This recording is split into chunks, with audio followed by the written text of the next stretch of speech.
کربلا ہو گیا، کربلا ہو گیا۔ دمشق میں، دمشق جس کو دمشق بھی کہتے ہیں، ملک شام، سیریا، سوریہ بھی جس کا نام ہے، تو اس کے قید خانے میں، دمشق کے قید خانے میں حضور کی شہزادیوں کو یزید نے ڈلوا دیا۔ آقا کریم علیہ الصلوۃ والتسلیم کی شہزادیوں کو دمشق کے قید خانے میں ڈلوا دیا۔ شہزادی سکینہ 7 سال کی تھی، آپ کی عمر شریف 7 سال تھی، اور بہت ظلم کیا۔ کربلا کے واقعات سے زیادہ دل گداز اور تڑپا دینے والے واقعات کربلا کے بعد کے، کیونکہ جب سپورٹر سامنے کھڑے ہوں، اگرچہ مدد نہ بھی کریں لیکن سپورٹر سامنے کھڑے ہوں تو ہمت رہتی ہے۔ جب کوئی نہ ہو تو آدمی بیٹھنے سے بھی گھبراتا ہے نا؟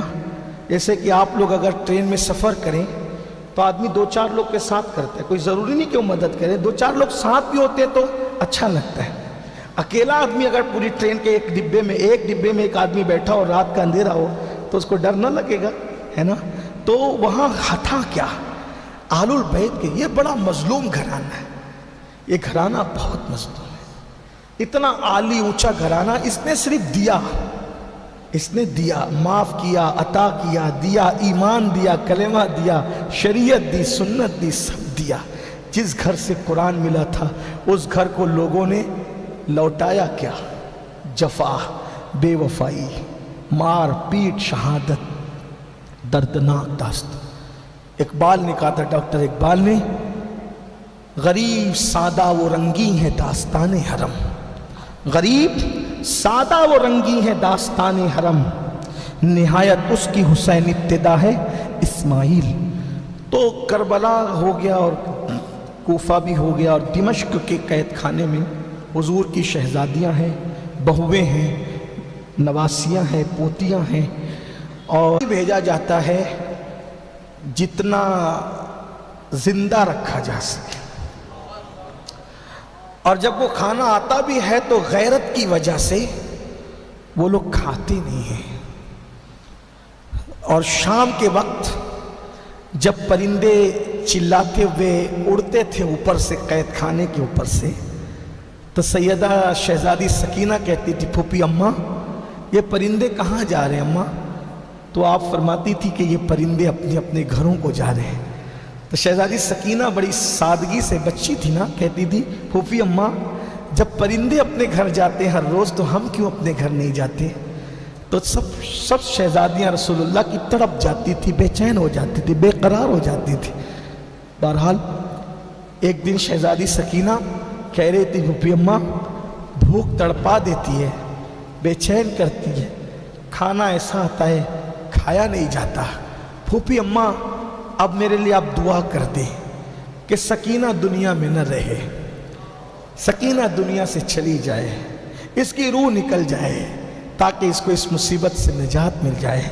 شہزادی سکینہ کے سر پہ سیدہ زینب پاک نے ہاتھ پھیرا، ہاتھ پھیر کے فرمایا، میری بیٹی نبی کے گھر کی شہزادی ہو، ایسی باتیں نہیں کرتے، ہم صبر والے لوگ ہیں، صبر کرتے ہیں۔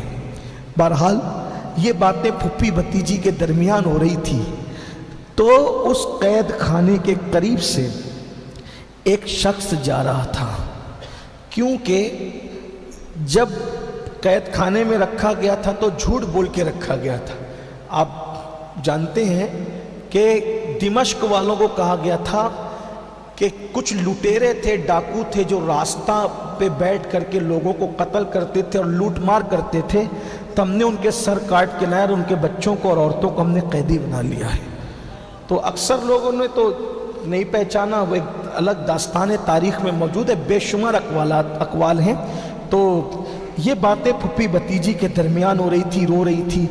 تو ایسے میں ایک شخص جو وہ قید خانے قریب سے گزرا تو اس نے یہ آواز سنی، دردناک آواز، تڑپ گیا، اور تڑپنے کے بعد اپنی بیوی کے پاس گیا اور بیوی کے پاس جا کے کہتا ہے، دیکھو تم ہر جمعہ کو نیاز حسین، نظر حسین کرتی ہو، حسین کی نظر کرتی ہو، نیاز کرتی ہو، تو میں جب آج قید خانے کے قریب سے گزرا تو میں نے کسی چھوٹی دردناک داستان وہ ایک دوسرے سے بیان کر رہی تھی آپس کی، اور ایک بچی اپنی جو ہے وہ بڑی خاتون سے کہہ رہی تھی کہ پھوپھی امی دعا کرو کہ میں مر جاؤں، دنیا میں نہ رہوں، اب مجھ سے تکلیف صحیح نہیں جاتی، کھانا اتنا آتا ہے اور ایسا آتا ہے کہ کھایا نہیں جاتا، کرتی ہو حسین کے نام پر نذر دلاتی ہو، تو وہ نذر آج تم قید خانے میں لے کے چلے جاؤ اور ان قیدیوں کو کھلا دو۔ تو اس نے کہا بہت اچھا، میں نے تو دعائیں لینا ہے۔ تو وہ نذر اس نے تیار کیا، اس خاتون نے، اور نذر تیار کرنے کے بعد قید خانہ گئی۔ اس خاتون کا بیان ہے، کتابوں میں لکھا ہے، ہماری اہل سنت کی کتب میں ہے، لکھا ہے کہ جب وہ قید خانے میں داخل ہوئی تو کیا دیکھا کہ ایک جوان ہے جس کا پورا خون خشک ہو چکا ہے اور اس کے گلے میں توق ہے، ہاتھوں میں ہتھکڑیاں ہیں۔ یہ منظر دیکھ کر کے اس خاتون نے کہا کون ہے تم؟ تو اس نے منہ سے کہا، مجھ سے، سر کے اشارے سے کہا، مجھ سے کچھ کہا نہیں جاتا، میں آپ سے کوئی بات نہیں کر سکتا اس وقت، مجھ سے کوئی کہا نہیں جاتا۔ جانتے ہو اے میری قوم کے جوانوں، وہ کون تھا جس کے ہاتھوں میں ہتھکڑیاں تھی، جس کے گلے میں توق تھا، جو بولنے کی بھی طاقت کھو چکا تھا؟ اسی کو دنیا سید سجاد، عابد بیمار، امام علی مقام کا اکلوتی نشانی سیدنا علی ابن حسین امام زین العابدین کے نام سے یاد کرتی ہے۔ آپ نے اس کو کوئی جواب نہیں دیا، سر جھکا لیا، اور اس کے بعد پھر دیکھا سیدہ زینب سیدہ سکینہ کو اپنی گود میں لے کر کے اس کا سر سہلا رہی ہے، روتی جا رہی ہے، پھپھی بھتیجی آپس میں گفتگو کرتی جا رہی ہیں، بات کرتی جا رہی ہیں۔ ایسے میں وہ خاتون آئیں، آنے کے بعد کہا بی بی میں آپ لوگ کے لیے کھانا لائی ہوں۔ سیدہ پاک نے دیکھا اور دیکھ کر میں قید خانے میں تم ہمارے لیے کھانا لائی ہو، کون ہو تم؟ کہا بی بی میں آپ کے لیے کھانا لائی ہوں، آپ کھا لیں، اپنے بچوں کو کھلا دیں، میرے شوہر نے آپ لوگ کی تکلیف مجھ سے بیان کی تو یہ کھا لیں۔ آپ نے فرمایا ہم صدقہ کھانے والے لوگ نہیں ہیں، اگر تو صدقہ لائیے تو صدقہ واپس لے جا، ہم صدقہ کھانے والے لوگ نہیں ہیں، صدقہ ہم پر حرام ہے، ہم صدقہ نہیں کھاتے۔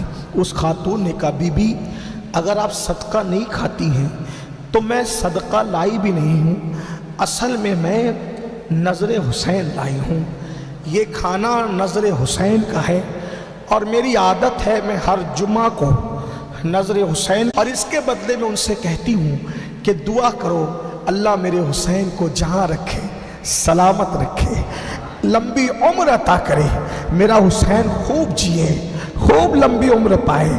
اتنا سننا تھا کہ سیدہ زینب کا صبر پھوٹ پڑا، سسک سسک کر سیدہ سکینہ کو سینے لگا کر رو پڑی، ساری بیویاں رو پڑی۔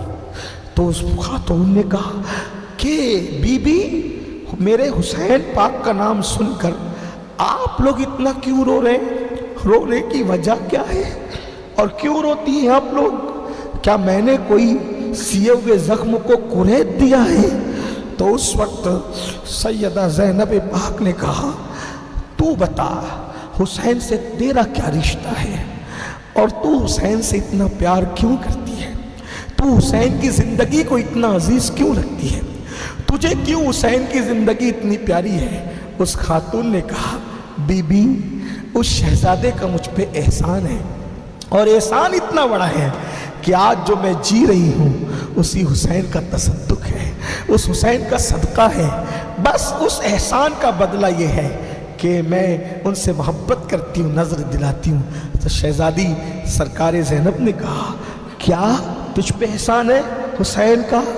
تو کہا بی بی میرے ابو صحابی رسول ہیں، میرے بابا رسول اللہ کے صحابی ہیں، میرا بچپنا تھا، ہم مدینے کے لوگ ہیں، مدینہ منورہ میں رہتے تھے، میرا بچپنا تھا، اور میں اتنی بیمار پڑی بچپن میں کہ